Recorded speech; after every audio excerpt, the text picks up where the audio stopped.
सदियों से समुद्री डाकुओं की दुनिया को मर्दों का खेल माना गया। खून, लड़ाई, लूट सब कुछ उनके नाम पर लिखा गया। लेकिन इतिहास की धूल में छिपी एक सच्चाई है, एक ऐसी सच्चाई जिसके बारे में बहुत कम लोग जानते हैं। दुनिया के कुछ सबसे खतरनाक, चालाक और सफल समुद्री डाकू महिलाएं थीं। ऐसी महिलाएं जिन्होंने साम्राज्यों को चुनौती दी, ऐसी महिलाएं जिन्हें राजा भी पकड़ने से डरते थे, ऐसी महिलाएं जिन्हें इतिहास ने दबा दिया, पर उनके कारनामे आज भी ताकत बनकर गूंजते हैं। आज हम जानेंगे 5 महिला समुद्री डाकुओं की असली और हैरान करने वाली कहानियां। एन बॉनी का जन्म आयरलैंड में हुआ था।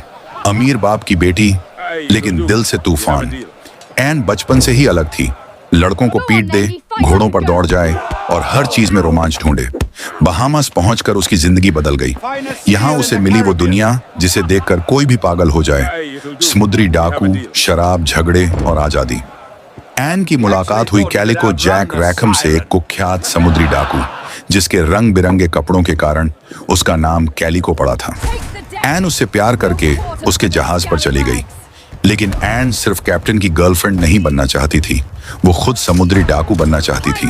एन ने 2 पिस्तौलें पकड़ी, तलवार निकाली और अपने हुनर से सबको चौंका दिया।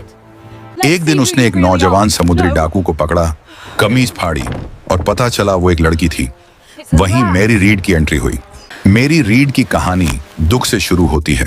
उसकी माँ उसे लड़का बनाकर पालती थी ताकि उसे मृत बेटे का पैसा मिलता रहे। मैरी ने इसी पहचान में बड़े होते होते सैनिक की ट्रेनिंग ले ली।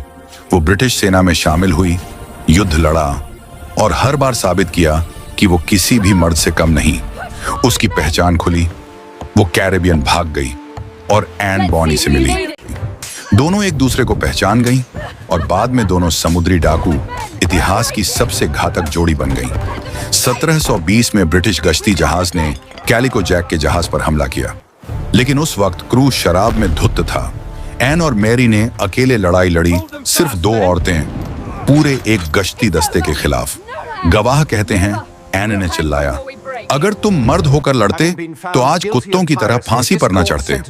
एन पकड़ी गई, फांसी की सजा हुई, लेकिन उसने कहा, मैं गर्भवती हूं और कानून उसे मार नहीं सकता था। उसके बाद एन बॉनी कहां गई, आज तक कोई नहीं जानता। कहते हैं वो फिर से समुद्री डाकू बन गई। मैरी भी गर्भवती होने का दावा करके फांसी से बच गई, लेकिन जेल में ही उसकी मौत हो गई। उसकी कहानी आज भी साहस का प्रतीक है। अगर आप सोचते हैं कि ब्लैक बियर्ड या जैक स्पैरो खतरनाक थे, तो ये सुनिए, चिंगशी के पास 80,000 से ज्यादा समुद्री डाकू थे।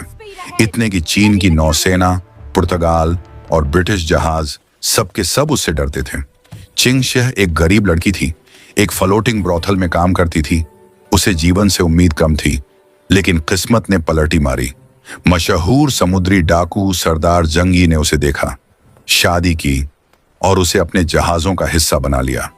जब जंगी मर गया, सबको लगा उसकी ताकत खत्म हो गई, लेकिन चिंगशी ने सबको गलत साबित कर दिया।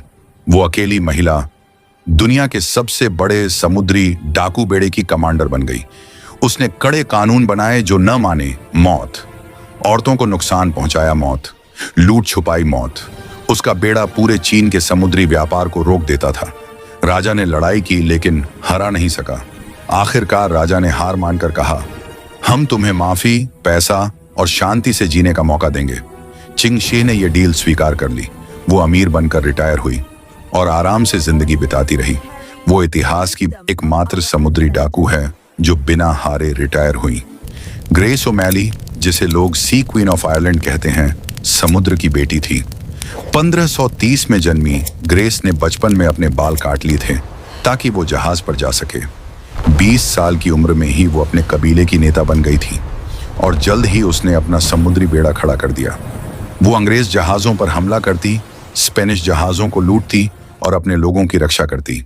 ग्रेस की सबसे बड़ी कहानी है उसकी क्वीन एलिजाबेथ फटीली से मुलाकात। ग्रेस बिना अनुमति इंग्लैंड के महल में घुस गई, और वो भी एक छुपी हुई चाकू के साथ। जब एलिजाबेथ ने पूछा, ये हथियार क्यों? ग्रेस ने कहा, अपनी सुरक्षा के लिए। उसने रानी से बात की, डील की और अपने परिवार को रिहा करवाया। ग्रेस ओमैली ने दिखाया कि एक औरत भी साम्राज्य को घुटनों पर ला सकती है। जान की कहानी प्यार, विश्वासघात और बदले की कहानी है। 1343 में फ्रांस के राजा ने उसके पति को गलत आरोप में मार दिया। जान का दिल टूट गया और फिर जागी एक समुद्री दानव। उसने अपनी जमीन बेची, 3 जहाज खरीदे और उन्हें लाल रंग से रंग दिया। इसलिए लोग उसे कहते थे द ब्लैक फ्लीट की लाल शेरनी। जान ने सिर्फ फ्रांस के जहाजों को निशाना बनाया। वो कप्तानों को मार देती थी, बाकियों को छोड़ देती थी ताकि वो संदेश फैलाए जान द क्लिसोन बदला लेने आई है। 13 साल तक उसने फ्रांस का समुद्री खून बहाया और आज तक उसकी कहानी बदले की सबसे डरावनी दास्तानों में गिनी जाती है।